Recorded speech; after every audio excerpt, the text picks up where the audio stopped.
আসসালামু আলাইকুম everyone, it's Friday and আলহামদুলিল্লাহ আজকে জুম্মার নামাজের পরে বের হয়েছে একটা ইনভাইটেশনে যাওয়ার জন্য।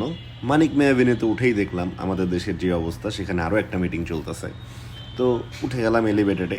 আমি যাচ্ছি কোথায়? আমি যাচ্ছি হলো আমার এই সুন্দর গাড়িটা আমার আজকে থেকে 3 বছর আগে যিনি কিনে দিয়েছিলেন তার নিজের শোরুম উদ্বোধনের জন্য। তো সেখানে একটা ছোট মিলাদ মাহফিল আছে, সেখানে যাব। সো এলিভেটেডে ঠিক উঠার আগেই দেখলাম কোত্থেকে যেন হৃদিত উড়ে উড়ে আসলো, তার একটা দাওয়াত ছিল। তো আমিও হৃদিতের সাথে খুব এনজয় করতেছিলাম রাস্তায়। তো আমি হৃদিতকে গ্লাসটা নামাই যে সাথেটুকু বললাম তোমার সাথে সন্ধ্যাবেলা দেখা হবে। তো হৃদিত আবারও কই যেন ঠুস করে উড়ে চলে গেল, যেহেতু হৃদিত তাড়াহুড়ায় ছিল।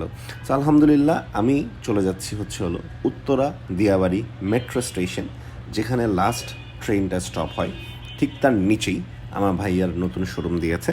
সো সেখানে যাচ্ছি তাদের মিলাদ মাহফিলের জন্য। তো আলহামদুলিল্লাহ কথা বলতে বলতে রাতুলের সাথে চলে আসছি আমি এলিট কার্সে। তো সেখানে মিলাদ মাহফিল হবে।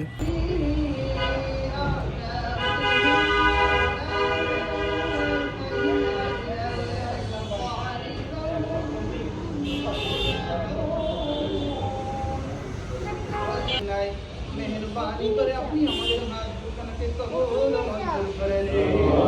হে রব্বুল আলামিন, জুমাবারের দিনে আল্লাহ সূর্যাস্ত পূর্ববাণীকে বাঁচানোর সময় আপনার কাছে আমরা ফরিয়াদ জানাই। হে রব্বুল আলামিন সাহেবনা। সো মিলাদ মাহফিল শেষ হওয়ার পরে এই পোর্শটার সাথে সুন্দর দেখা হয়ে গেল। এরপর আমি ভাইয়ের সাথে একটু গল্প করতেছিলাম যে অ্যাকচুয়ালি কীভাবে করে পার্টনারশিপে আসলেন বা শোরুম নিয়ে তার নেক্সট প্ল্যানগুলো কী বা কীভাবে করে কী হবে।